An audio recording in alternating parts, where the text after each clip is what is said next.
Today we're going to take a look at this stitch, which is simply alternating rows of double crochet and single crochet, which makes for a neat little texture, and it's really simple. I'm going to walk you through that right now.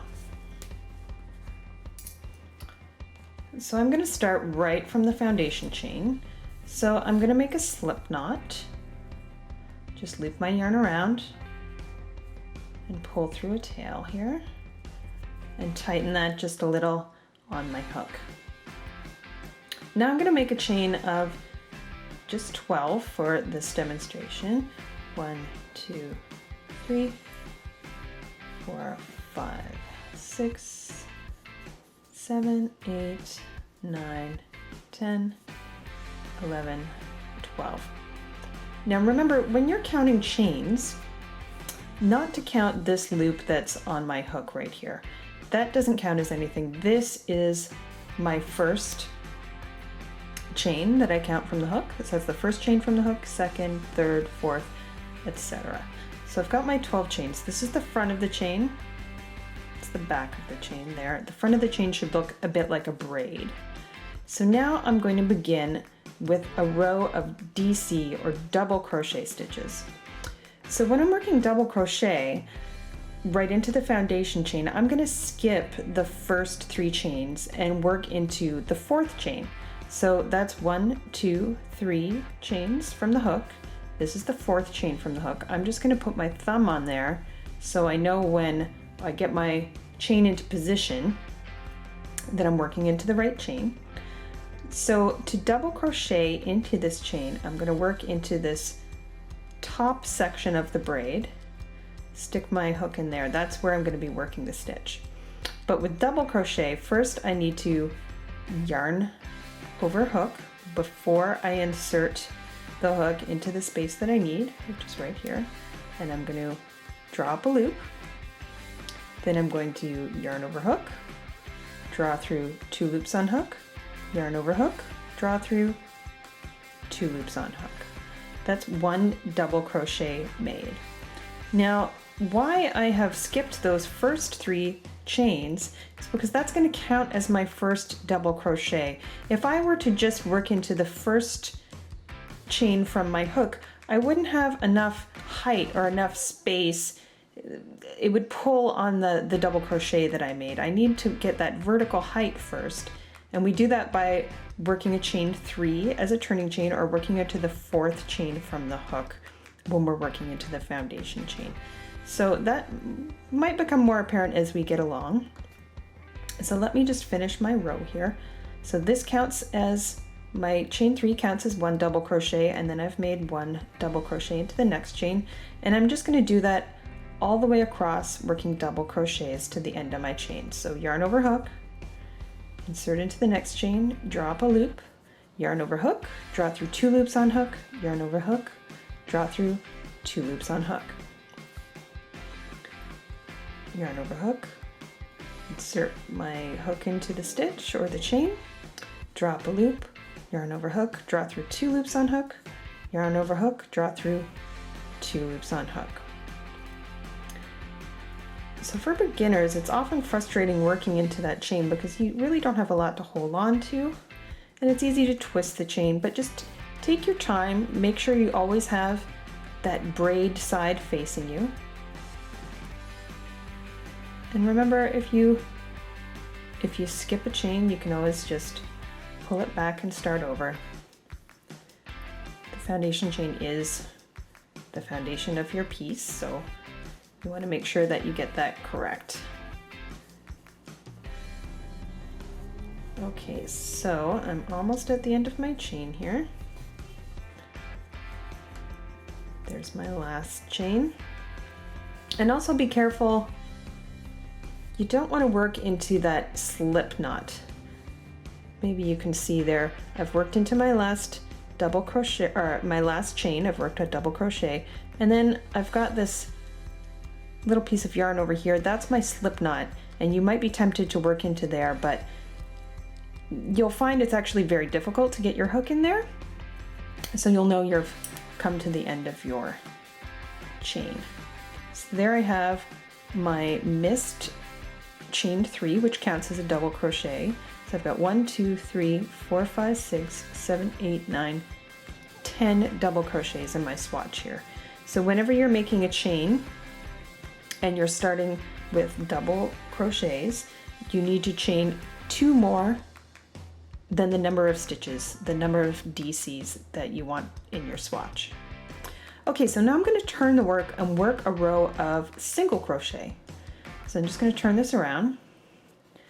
And unlike double crochet, I just need to make a chain 1 before I begin my row. That's my turning chain, and all that does is give me a little bit of height so that I can work my first stitch without it getting pulled or crunched. So to work a single crochet, I don't need to yarn over hook before I go into my stitch. I just need to insert my hook into the right stitch. And so it can be difficult for beginners to figure out where exactly that first stitch is. But again, if you turn your work and you look at the top, you can see we've got that sort of braid formation again. And that makes it easier to count these V's. Those are your stitches. So the very first one here is right here. That's my turning chain, and that is my first stitch. So I'm just going to get my yarn in position, insert my hook into the first stitch, draw up a loop, yarn over hook, draw through 2 loops on hook. And I'm going to do that all the way across. Just insert my hook into the next stitch, draw up a loop, yarn over hook, draw through those 2 loops on the hook. And that's my single crochet stitch. And you'll find it's much easier to work into a stitch than to work into a foundation chain. So at the end of my row here, I'm going to find I no longer have stitches, or I no longer have a stitch. I have that chain that we skipped at the beginning, which is counting as our double crochet. And so for that, I'm going to treat that as a stitch, but because it doesn't have the same top to work into as a stitch, it's just a chain, I'm just going to insert my hook in the center of that chain,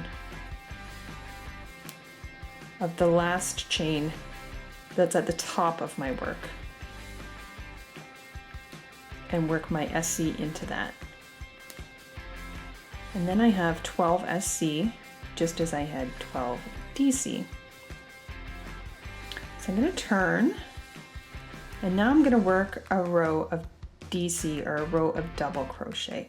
So like we skipped at the beginning, I have to make a turning chain here.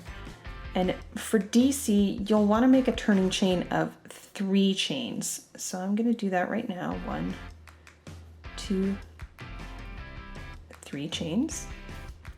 And that counts as the first double crochet of my row.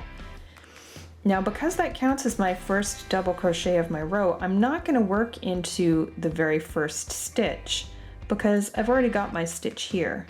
I'm not going to work into that SC. I'm going to skip one and work into the next SC. I'll work my double crochet stitch. And it might feel strange to be skipping that stitch, but this chain fills in that space. If you had worked a DC into that first stitch, you're going to have a little bump at the side of your work. And then you won't have very neat edges. So that's why we do the turning chain that counts as a DC. So I'm just going to work my double crochets as we did before, all the way across the row, working 1 DC into each SC until I get to the end of my row.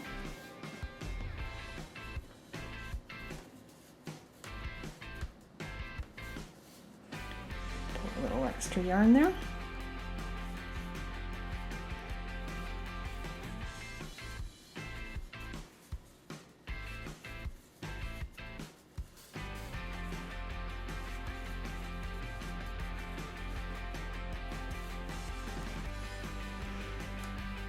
And this time when I get to the end of my row, I actually have a proper stitch. I have an SC to work into, so I don't have to worry about that chain.